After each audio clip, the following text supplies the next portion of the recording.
Now it's time to talk about the impossible Selenelion eclipse, which is where this series was always headed. Of course, it's no secret that Selenelion eclipses are geometrically impossible. A quick Google search will bring up all kinds of sources, including NASA, talking about some upcoming impossible Selenelion. And this is what that space.com article says. But wait, how is this possible? When we have a lunar eclipse, the Sun, Earth, and Moon are in a geometrically straight line in space with Earth in the middle. So if the Sun is above the horizon, the Moon must be below the horizon and completely out of sight, or vice versa. And indeed, during a lunar eclipse, the Sun and Moon are exactly 180 degrees apart in the sky. So in a perfect alignment like this, a syzygy, such an observation would seem impossible. But it is atmospheric refraction that makes a Selenelion possible. Atmospheric refraction causes astronomical objects to appear higher in the sky than they are in reality. Ah, the obligatory appeal to refraction once again. This rescue device saves the BOLL Earth from terrestrial observations of objects that are geometrically hidden behind hundreds or even thousands of feet of curve, and from celestial observations that are admittedly also geometrically impossible. And it is that geometrically impossible part that we must remember, because it drives home the point that without the completely unsubstantiated claim that refraction can project the Sun, Moon, mountains, cities, lasers, and other objects that are geometrically hidden behind the curvature of the Earth up and around the Earth so that we can see them, the entire heliocentric model is observationally falsified 1,000,000 times over. But the refraction rescue device is why I did this series the way I did, starting with new moons and solar eclipses. Because whatever degree refraction can lift a full moon up and around the horizon, it can lift a new moon, right? Let me try to make this illustration at least a little closer to heliocentric's version of reality. So this is my not-to-scale version of the Sun, Earth, and eclipsed peak new moon in what that NASA article called a geometrically straight line in space, exactly 180 degrees apart in the sky, and a perfect syzygy alignment. And their explanation for Selenelions is that atmospheric refraction causes astronomical objects to appear higher in the sky than they are in reality. The idea is that although this Sun, Earth, and Moon are in a geometrically straight line in space, we see the Sun and Moon in their higher refracted positions. But if that were true, then the same would apply for this solar eclipsing peak new moon, where the Sun, Earth, and Moon are also in a geometrically straight line in space. So if Middle Earth guy over here can see the eclipsed peak full moon straight above his head, while Terminator guy can see the refracted versions of the Sun and that same eclipsed moon on his horizon, then Middle Earth guy over here can see the eclipsed Sun at high noon, while Terminator guy 6,000 miles away can see the refracted version of that same eclipsed Sun on his horizon.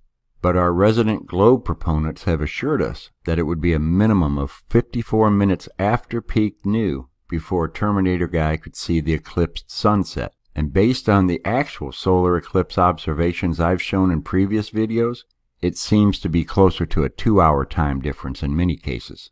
There is still so much more to say on this subject, but while we let this part sink in and anticipate the but explanations from the BOLL Earthers, let me finish with some footage from Ron Hagberg that many of you have already seen.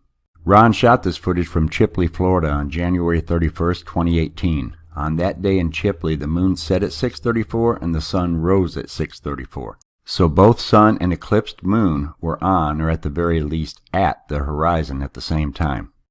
So here's Ron on the Terminator line in Chipley, Florida, and here's his Sun, Earth, and eclipsed moon in a geometrically straight line in space, 180 degrees apart in the sky, in a perfect syzygy alignment. And Ron is able to experience both sun and eclipsed moon on his horizon because he's actually seeing them in their refracted positions, right?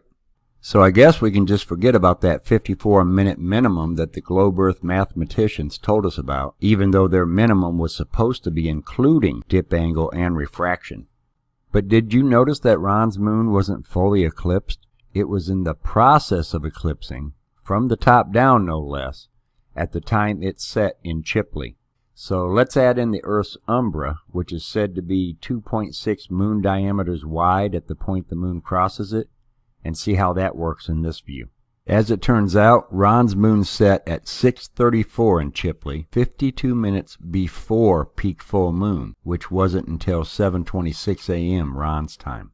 So the reason Ron's moon was only in the process of becoming eclipsed when it set is that the actual position of the moon at that time wasn't here, but here. And it's going to take one heck of a lot of dip angle and refraction for Ron to see the moon set from his terminator line when it's still an hour on the other side of peak full. But what if there is a way to eliminate their baseless dip angle and refraction rescue devices? I'll take those on in my next video. Thanks for watching, and thank you Ron Hagberg for this globe-crushing footage that you shot.